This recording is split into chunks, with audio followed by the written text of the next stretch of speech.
नमस्कार दोस्तों, Indian movies magic में आज की कहानी है क्रैक। दोस्तों, ये 3 चीज़ों को देख के आपको लग रहा होगा ये यहाँ पे क्या कर रहा है। नोट पॉकेट में होना चाहिए, आम पेड़ पे होना चाहिए और ये खिल दीवारों पे लगी होनी चाहिए।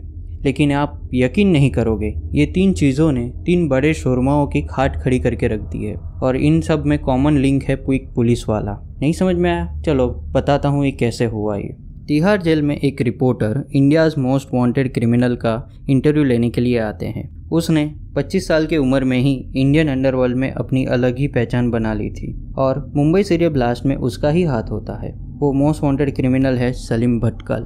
जब रिपोर्टर इंटरव्यू स्टार्ट करने की बात करती है तब सलीम रिपोर्टर से 50 रुपये मांगता है। जब रिपोर्टर उसे पैसे देती है तब वो बताता है कि इस 50 रुपये की वजह से आज जेल में बैठा है। वो सलीम बताता है कि मुंबई ब्लास्ट होने के 3 साल बाद जब वो मुंबई आता है तब मुंबई पुलिस सर्च ऑपरेशन चलाते हैं उसे पकड़ने के लिए, लेकिन सलीम उसके दोस्त मैनिपुलेट मस्तान की मदद से ओंगल में उसके घर पर छुप जाता है। सलीम मस्तान को उसके और उसकी बीवी के लिए ब्लैक पासपोर्ट बनाने को कहता है। जब मस्तान जयराम से मिलता है ब्लैक पासपोर्ट के लिए तब जयराम उसे बताता है कि तुमने इस एड्रेस पे ऑलरेडी 20 पासपोर्ट बना लिए हैं। अभी जो सीनियर ऑफिसर है वो बहुत ही स्ट्रिक्ट है। वो उसे बताता है कि तुम नए एड्रेस के साथ फिर से अप्लाई करो। जब मस्तान नया घर देखने के लिए जाता है तो उस घर का मालिक 50 रुपये ज़्यादा मांगता है, जिसकी वजह से वो सौदा हो नहीं पाता है। तब ब्रोकर मस्तान को उसके सामने वाला घर बताता है। मस्तान उस घर को फाइनल कर लेता है और उसी एड्रेस से मस्तान पासपोर्ट के लिए अप्लाई करता है। दूसरी तरफ पुलिस सलीम भटकल को ढूंढने में लगी होती है। शंकर एक ईमानदार ऑफिसर होता है। उसकी बीवी का नाम कल्याणी होता है और उसका एक बेटा होता है चिंकू। 2 टाउन पुलिस स्टेशन में जब मस्तान इंक्वायरी करने जाता है पासपोर्ट वेरिफिकेशन क्यों नहीं हुआ, तब उसे पता चलता है कि जो उसने घर का एड्रेस दिया है वो 1 टाउन पुलिस स्टेशन के अंडर आता है, जिसका इंचार्ज शंकर होता है। शंकर जब पुलिस स्टेशन जाता है तब उसे पता चलता है कि उसके साथ काम करने वाला कांस्टेबल राजू भाई का कल आखिरी दिन होता है, जिसकी वजह से राजू भाई उदास होते हैं।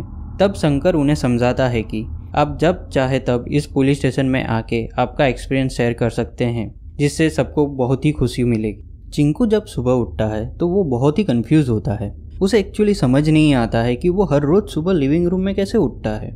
तब शंकर उसे सोमनाबुलिज्म नाम की खानदानी बीमारी है ये कह के उसे समझाने की कोशिश करता है। शंकर के जाने के बाद चिंटू कल्याणी से पूछता है कि तुमने ऐसे क्रैक इंसान से शादी क्यों की? देखो ना कैसी कैसी बीमारियां पाल रखी है उसने। तब कल्याणी हंसते हुए उसे बताती है कि कैसे वो और शंकर मिले। कल्याणी बताती है कि एक दिन उसके पापा योगा सेंटर में आते हैं योगा करने के लिए। उस टाइम शंकर की बॉडी ब्लॉक हो जाती है। तब कल्याणी आके उसकी बॉडी को अनब्लॉक करती है एंड इस तरह से वो दोनों एक दूसरे के प्यार में लॉक हो जाते हैं। शंकर जब पुलिस स्टेशन जा रहा होता है तो बीच में वो देखता है कि सुब्बा राव का स्कूटर बंद हुआ होता है। सुब्बा राव को पासपोर्ट वेरिफिकेशन के लिए जाना होता है। तब शंकर कहता है रास्ते में ही है वो छोड़ देगा उन्हें। दोनों पासपोर्ट वेरिफिकेशन वाले घर पे पहुंच जाते हैं। वो सलीम भटकल का ही घर होता है जो सत्यनारायण बन के रह रहा होता है और उसकी बीवी अन्नपूर्णा बन के। सुब्बा राव पासपोर्ट वेरिफिकेशन की प्रोसेस कंप्लीट कर रहे होते हैं। उस टाइम शंकर कल्याणी से फ़ोन पे बात कर रहा होता है। जब सुब्बा राव रिटर्न हो रहे होते हैं तब वो लॉन्ड्री वाली से टकरा जाते हैं। वो उन्हें सॉरी बोलता है एंड वहाँ से पुलिस स्टेशन आ जाते हैं। पुलिस स्टेशन में कांस्टेबल कुछ लोगों की धुलाई कर रहे होते हैं जो बुर्का पहन के मूवी की ब्लैक टिकट बेचते हुए पकड़े गए थे। ये जब बात शंकर सुनता है तब उसे याद आता है कि सत्यनारायण के घर पे लॉन्ड्री वाली बुर्का लेके जा रही होती है। वो लॉन्ड्री वाली को इंक्वायरी के लिए बुलाता है। लॉन्ड्री वाली बताती है कि वो बुर्का उन लोगों का ही है और वो ये भी बताती है कि वो लोग पिछले हफ्ते में ही शिफ्ट हुए हैं। लेकिन सुब्बा राव बताता है कि उसने उसे 6 महीने बताया था और लाइट बिल भी दिखाए थे, जिसकी वजह से शंकर को उन पे शक होता है। शंकर वापस सत्यनारायण के घर पे जाता है इंक्वायरी करने के लिए। वहाँ जाके देखता है वहाँ पे सारे भगवान के फ़ोटोज़ लगे होते हैं। वो सत्यनारायण को बोलता है आप तो बहुत बड़े भक्त हैं एंड उसकी वाइफ को देख के बोलता है कि आप तो साक्षात लक्ष्मी देवी हैं। अगर आपके हाथों से मुझे जल मिल जाए तो मैं धन्य हो जाऊंगा। फिर वो आसपास देखता है एंड उसे बुर्का मिलता है। वो देख के सत्यनारायण गुस्सा हो जाता है एंड उसे रिश्वत देने की कोशिश करता है। गुस्से में वो बताता है कि वो सलीम भटकल है और उसके बैकग्राउंड के बारे में वो नहीं जानता है। बैकग्राउंड वर्ड सुन के शंकर को गुस्सा आता है एंड वो सलीम को मारने लगता है। इतने में अन्नपूर्णा उसके सर पे गन रख देती है, तब शंकर उसे भी बेहोश कर देता है। फिर सलीम वहाँ से भागता है, लेकिन शंकर के इलाके से भागना मुश्किल होता है एंड वो शहर के चौराहे पे पकड़ा जाता है। वहाँ पे शंकर उसे बहुत मारता है। मीडिया वाले इस चीज़ को रिकॉर्ड भी करते हैं। सलीम की जब पुलिस स्टेशन में ठुकाई हो रही होती है, तब सीनियर ऑफिसर आके शंकर को बताते हैं कि ये most wanted criminal Salim Bhatkal है एंड ये औरत हीरोइन दीप्ति बेदी है। उसके बाद मीडिया के सामने शंकर इस चीज़ की क्रेडिट उसके सीनियर को दे देता है। कहानी वापस प्रेजेंट में आती है, तिहाड़ जेल में, जहां सलीम जर्नलिस्ट को बताता है कि इस 50 रुपये की वजह से शंकर की एंट्री उसकी लाइफ में होती है और आज वो उसके सामने जोकर बन के बैठा है। तब जर्नलिस्ट पूछती है कि शंकर मिलेगा तो क्या करेगा। तब सलीम बताता है कि वो उसे मार देगा एंड उसे पता है वो अभी 1 घंटे पहले कडप्पा में ट्रांसफ़र हुआ है। अब चलते हैं आम और खील की कहानी पे। कोंडा रेड्डी डरा हुआ सा भाग के हॉस्पिटल में जाके डॉक्टर से मिलता है। वो अपनी बीमारी के बारे में डॉक्टर को बताता है, जिससे डॉक्टर को पता चलता है कि वो उसकी ज़मीन बहतियाना चाहता है। तब कोंडा रेड्डी उसे डरा धमका के प्रॉपर्टीज़ के पेपर पे उसके साइन करवा लेता है। उसके बाद वो घर जाता है। वहाँ पे जब वो अपने गार्डन में बैठा होता है, तब वो एक छोटी सी लड़की को उसके गार्डन में से आम तोड़ते हुए देखता है। तब वो गुस्से में अपने कुत्ते को उसके ऊपर छोड़ देता है। उस लड़की का ट्रीटमेंट करने वाली डॉक्टर के कहने पे उसके घर वाले पुलिस कंप्लेन करते हैं कोंडा रेड्डी के खिलाफ। कोंडा रेड्डी को एसपी का कॉल आता है। वो उसे बताता है कि उस पे एनिमल एक्ट के अकॉर्डिंग केस दर्ज हुआ है। वैसे तो केस बहुत छोटा सा है, लेकिन उसे जो डील कर रहा है वो मामूली इंस्पेक्टर नहीं है। वो शंकर की बात कर रहा होता है। एसपी कोंडा रेड्डी को राजमुंदराई सेंट्रल जेल जाके एक इंसान से शंकर के बारे में जानने के लिए कहता है। कोंडा रेड्डी राजमुंदराई जेल जाके वहाँ के जेलर से मिलता है। जेलर उसे ओंगल के सबसे बड़े डॉन कटारी कृष्णा से मिलाता है। कटारी कृष्णा उसे बताता है कि कैसे वो जेल में आया। वो बताता है कि उन दिनों पुलवारती सीनू को ओंगल पे राज करता था। कटारी कृष्णा एंड जयम्मा उसके नीचे काम करते थे। एक दिन कटारी कृष्णन मौका पाके उसे बॉम्ब से मार देता है। उसके बाद वो धीरे धीरे सारे बड़े लोगों को मार के ओंगल का डॉन बन जाता है। कटारी बताता है कि वो ओंगल पे राज करता था। आज बुजदिल की तरह बैठा हूँ, उसकी वजह से भी ये खील है। कटारी बताता है कि जैसे जैसे वो बड़ा आदमी बनता गया, वैसे वैसे उसकी कमजोरी भी पनप रही थी, उसकी बेटी। कटारी उसकी बेटी के लिए काफ़ी प्रोटेक्टिव होता है। कोई भी उसकी बेटी के बारे में कुछ भी गलत बोले वो बर्दाश्त नहीं कर सकता था। उस टाइम ओंगल में शंकर का ट्रांसफ़र होता है। शंकर जब पुलिस स्टेशन पहुंचता है, उस टाइम कुछ लोग मूवी बैन करने के लिए प्रोटेस्ट कर रहे होते हैं। शंकर को जब पता चलता है, वो सबको मार मार के भगा देता है वहाँ से। पुलिस स्टेशन में जाते ही उसकी मुलाकात राजू भाई के बेटे कांस्टेबल किरण से होती है। वो उसे मिल के बड़ा खुश होता है। एक दिन शंकर पेट्रोलिंग पे होता है, तब उस पे ओंगल के लीडर का कॉल आता है उसे डराने के लिए, लेकिन शंकर उसे ही धमका के फ़ोन रख देता है। उसके बाद किरण शंकर से पूछता है कि आपको बैकग्राउंड वर्ड से इतनी प्रॉब्लम क्यों है। तब शंकर उसे बताता है कि वो एक अनाथ है। वो जहाँ पे भी जाता था, लोग उसके बैकग्राउंड के बारे में पूछ पूछ के उसे परेशान करते थे, जिसकी वजह से उसका खून खोल उठता है एंड वो अपना कंट्रोल खो देता है। एक दिन जयम्मा थिएटर में मूवी देख रही होती है, तब उसका ध्यान कटारी कृष्णा की बेटी पे जाता है, जो उसके फ्रेंड के साथ होती है। थिएटर के बाहर आके जब जयम्मा देखती है कि कटारी कृष्णा की बेटी कांस्टेबल किरण के साथ बाइक पे जा रही होती है, जिससे जयम्मा को लगता है कि दोनों के बीच में चक्कर चल रहा है। ये बात वो कटारी कृष्णा को बताती है। कटारी कृष्णा जयम्मा को रघुनाथ को बुलाने के लिए कहता है, मर्डर करने के लिए। रात को किरण जब नाइट ड्यूटी के लिए जा रहा होता है, तब उस पर रघुनाथ के आदमी हमला करते हैं और उसे बड़े बेरहमी से मार देते हैं। सुबह जब शंकर मर्डर स्पॉट पे आता है, तब किरण की ये हालत देख के उसे बड़ा ही दुख होता है। पोस्टमार्टम के बाद डॉक्टर शंकर को बताते हैं कि जिस तरह से किरण को मारा गया है, इस पैटर्न को वॉल्फ अटैक कहते हैं। शंकर ऐसे और केस के बारे में डॉक्टर से पूछता है। तब वो डॉक्टर बताता है कि उसके सीनियर डॉक्टर जो थे, उन्होंने ऐसे केस देखे हैं। शंकर राजू भाई को हिम्मत रखने के लिए बोलता है और किरण को इंसाफ दिलाने का वादा करता है। सीनियर डॉक्टर शंकर को बताता है कि उसने ऐसे 15 केसेस का पोस्टमार्टम किया होता है। वो डॉक्टर शंकर को 15 केसेस की रिपोर्ट दे देता है। शंकर पुलिस टीम को बोलता है उसे इस 15 केसेस की FIR, चार्जशीट, विटनेस लिस्ट और उनके एड्रेस 24 घंटे में चाहिए। पूरी टीम 15 केसेस पे इंक्वायरी करती है, लेकिन उन्हें कोई इन्फॉर्मेशन मिलती नहीं है। सिर्फ उन्हें कंडुकुरु पुलिस स्टेशन से कोई रिस्पॉन्स नहीं मिला होता है। कंडुकुरु पुलिस स्टेशन में पेरेंट्स उनकी बड़ी बेटी की मिसिंग रिपोर्ट करवा रहे होते हैं।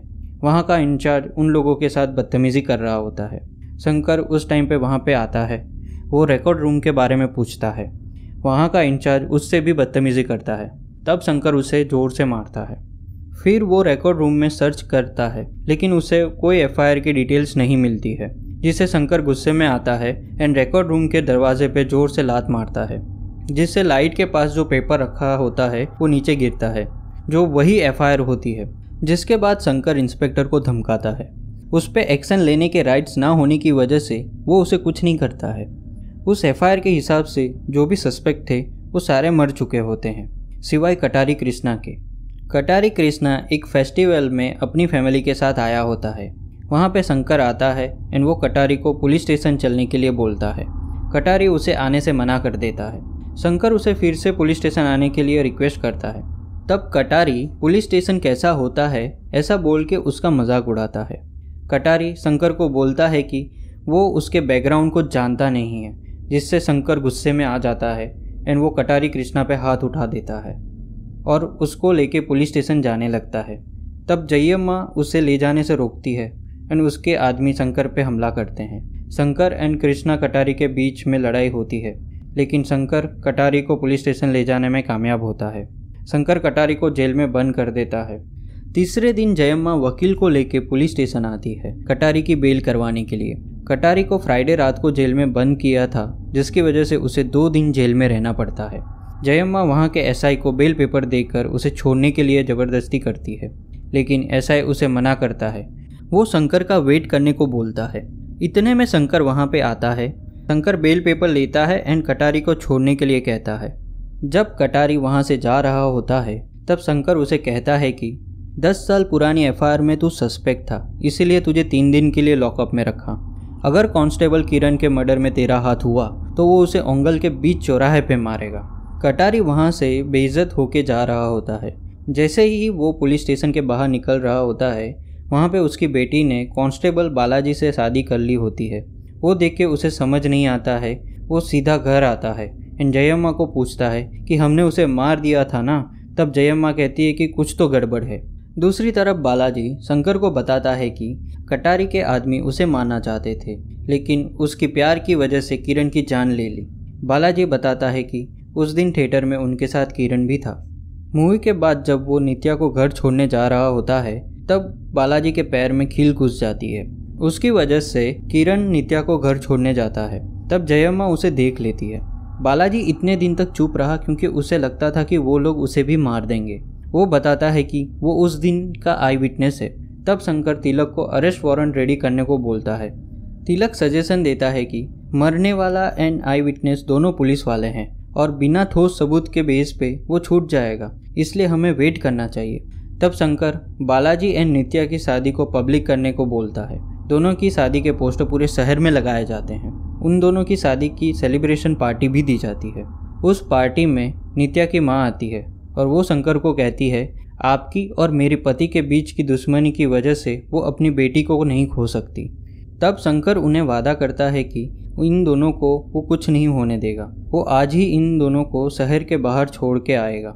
जब कटारी की बीवी घर आती है तब कटारी उसे पूछता है कहाँ से आ रही है। तब वो बताती है कि बीवी का धर्म होता है उसके पति की मदद करना। तुम्हारी बेटी को, उसके हस्बैंड को, उस पुलिस वाले को एक ही जगह पे बुला लिया है मैंने। अब दिखाओ अपनी असली ताकत। अगर मर्द हो तो उस पुलिस वाले को और जिसने हमारी बेटी से शादी की उनको काट डालो। तुम्हारी इज्जत और मेरी बेटी को वापस लेके आओ। शंकर बालाजी एंड नित्या को हैदराबाद की बस में बिठाता है ओंगल के बस स्टैंड से। जैसे ही बस निकलने वाली होती है अचानक बस स्टेशन की लाइट चली जाती है। कटारी के आदमी उन लोगों पे हमला कर देते हैं। शंकर बालाजी एंड नित्या को उन गुंडों से बचाने की कोशिश करता है। इतने में पुलिस टीम वहाँ पे आ जाती है। ये देख के गुंडे वहाँ से भाग जाते हैं, लेकिन शंकर उनमें से एक गुंडे को पकड़ लेता है। शंकर कटारी के घर जाता है। वो बताता है कि कैसे कटारी की बीवी ने एक्टिंग करके सबको मरवाने की कोशिश की। शंकर कटारी को कहता है कि वो गुंडागिरी छोड़ दे एंड वैसे भी गुंडा बन के तूने क्या ही उखाड़ लिया। शंकर कटारी को बताता है कि आज तेरी बेटी की फर्स्ट नाइट होगी उसके हस्बैंड बालाजी के साथ, हो सके तो रोक ले। जिससे कटारी गुस्से में नित्या को कहता है कि वो आज से उसके लिए मर गई। कटारी शंकर को मारने की धमकी देता है। शंकर चैलेंज एक्सेप्ट करता है एंड वहाँ से चला जाता है। पुलिस स्टेशन में कटारी के आदमी की धुलाई हो रही होती है। शंकर के पूछने पे तिलक बताता है कि उसने अभी तक उसका मुंह नहीं खोला है। शंकर उसे पूछता है कि कांस्टेबल किरण को मारने वाला कौन था। कुछ न बताने पर शंकर उस आदमी की उंगली काट देता है। तब जाके वो शंकर को नाम बता देता है। कटारी कृष्णा को फ़ोन आता है जिससे उसे पता चलता है कि जयम्मा का नाम उस गुंडे ने लिया है और शंकर जयम्मा को अरेस्ट करने के लिए आ रहा है। कटारी जयम्मा को मारने का काम रघुनाथ और उसके आदमी को देता है। जयम्मा थिएटर में मूवी देख रही होती है। तब कटारी के एक आदमी का कॉल आता है उसे बताने के लिए कि कटारी ने उसको मारने का ऑर्डर दिया है, बट नेटवर्क ना होने की वजह से वो सुन नहीं पाती है। जब वो थिएटर के बाहर आती है तब रघुनाथ एंड उसके आदमी उसका इंतज़ार कर रहे होते हैं। वो जयम्मा को मार देते हैं। जैसे ही वो लोग भागने वाले होते हैं तब वहाँ पे शंकर आ जाता है। शंकर रघुनाथ का पीछा करता है। उस बीच वो रघुनाथ पे गोली चलाता है जो एक लड़के को लगती है। कटारी का प्लान सक्सेसफुल होने की वजह से वो फॉर्म में आ जाता है। वो पूरे शहर में सीआई शंकर के खिलाफ प्रोटेस्ट शुरू करवा देता है, जिसकी वजह से शंकर को सस्पेंड कर दिया जाता है। वो स्टेशन से घर आता है। वहाँ पे चिंटू टीवी देख रहा होता है। शंकर चिंटू को टीवी बंद करने को बोलता है, बट वो नहीं करता है। तब शंकर उसे डांट देता है। इसकी वजह से कल्याणी एंड शंकर के बीच में झगड़ा होता है। कल्याणी बताती है कि उस दिन क्या हुआ वो जानना तुम्हारा काम है। पुलिस ऑफिसर होने के नाते गलती ढूंढना ही तुम्हारी जिम्मेदारी है। जिस दिन खुद की गलती सुधार लोगे उस दिन वो लोग गांव से वापस आ जाएंगे। शंकर फिर वहीं लोकेशन पे जाता है जहां पे हादसा हुआ था। वो एविडेंस ढूंढता है। वहां पे उसे उसके गन से निकली गोली मिलती है एंड उसे रियलाइज़ होता है कि उस दिन 2 गोली चली थी। वहां से पुलिस स्टेशन जाता है और साईं को एम्यूनेशन रिकॉर्ड लाने को बोलता है, जिसमें देख के उसे पता चलता है कि 2 गोली मिसिंग है और वो दूसरी गोली चलाने वाला तिलक होता है। तिलक शंकर को बताता है कि वो इस स्टेशन से कटारी को सारी इन्फॉर्मेशन दे रहा था और जितने भी केसेस उसके खिलाफ आते हैं उसके रिकॉर्ड उसी ने गायब किए थे।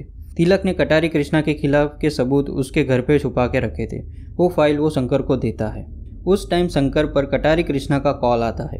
वो शंकर को कहता है कि सारे सबूत लेके उसके पास आ जाए। तब शंकर उसे मना करता है।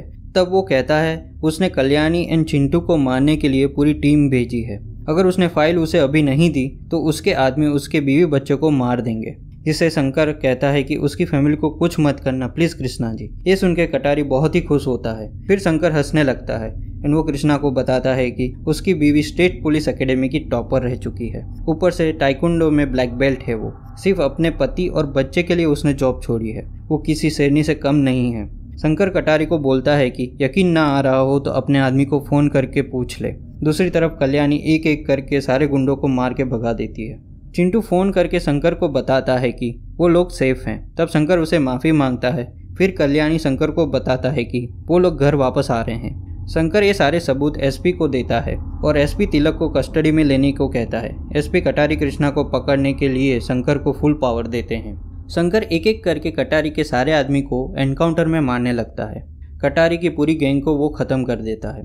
शंकर के डर से कटारी एसपी मिनिस्टर सबसे मदद मांगने लगता है, लेकिन सब उसकी मदद करने से मना कर देते हैं। तब कटारी की बीवी उसे शहर छोड़ के जाने की सलाह देती है, जिससे कटारी गुस्से में आके उसे मार देता है। शंकर जब कटारी को पकड़ने के लिए उसके घर जाता है तब वहाँ पे लगी तस्वीर से वो अंदाज़ा लगाता है कि कटारी वेट्टापल्लम में होगा। दूसरी साइड कटारी और रघुनाथ के आदमी वेट्टापल्लम में शंकर का इंतज़ार कर रहे होते हैं। वेट्टापल्लम जाके पुलिस कटारी के बारे में पूछताछ करते हैं। तब उन्हें पता चलता है कि वो लोग बीच के पास वाले जंगल में हैं। शंकर वहाँ पे अकेला जाता है। शंकर रघुनाथ के लोकेशन पे पहुँच जाता है। वहाँ पे अचानक रघुनाथ के आदमी उस पर हमला कर देते हैं। शंकर एंड रघुनाथ के आदमी के बीच लड़ाई होती है। शंकर एक एक करके सबको मारता है, जैसे उन लोगों ने किरण को मारा था। उसके बाद कटारी शंकर पे पीछे से वार करता है, लेकिन शंकर कटारी पे भारी पड़ता है। शंकर के डर से कटारी वहाँ से भागने लगता है। रास्ते में वो एक ट्रक में चढ़ जाता है। उसे लगता है कि वो शंकर से बच गया, लेकिन इतने में ट्रक एक खील पे चढ़ जाती है एंड वो ट्रक पलटी मार जाता है। शंकर कटारी को 2 ऑप्शन देता है, या तो वो खुदकुशी कर ले या शंकर उसका एनकाउंटर कर देगा। तब कटारी सरेंडर करता है। कटारी कोन्ना रेड्डी को बताता है कि वो मुझे चुटकी में मार सकता था, लेकिन उसने मुझे एक मौका दिया बदलने का। तब कोन्ना रेड्डी कहता है कि वो समझ गया उसे क्या करना है। कटारी उसे कहता है कि बदला वो है, शंकर नहीं, वो आज भी क्रैक है। दूसरी तरफ शंकर वो बच्ची से मिलता है और उस हादसे के बारे में जानता है। जब वो पुलिस स्टेशन पहुंचता है तब वहां कोन्ना रेड्डी पहले से सरेंडर करने के लिए बैठा होता है। वो शंकर को बोलता है कि वो उस बच्ची के मेडिकल का सारा खर्चा उठाएगा और उसकी एजुकेशन का भी ख्याल रखेगा। कोन्ना रेड्डी ने सब संभाल ही लिया होता है कि उतने में उसका साला आता है और गुस्से में बोलते हुए बैकग्राउंड वर्ड का यूज़ करता है, जिससे शंकर को गुस्सा आता है और दोनों को सेंट्रल जेल में भेज दिया जाता है। वहाँ पे दोनों वापस कटारी से मिलते हैं। तब कोन्ना रेड्डी बताता है कि उसके साले की वजह से वो उसके पुराने केस भी ओपन हो गए और वो जेल में आ गया। तब वहाँ पे सलीम भटकल आता है और वो शंकर को मारने की बात करता है, जो सुन के वो दोनों हंसने लगते हैं। इसी के साथ ये कहानी इधर ही ख़त्म होती है। दोस्तों, अगर आपको ये कहानी पसंद आई हो तो प्लीज़ लाइक कीजिए, शेयर कीजिए एंड ऐसी ही और कहानियों को सुनने के लिए सब्सक्राइब कीजिए इंडियन मूवीज़ मैजिक को।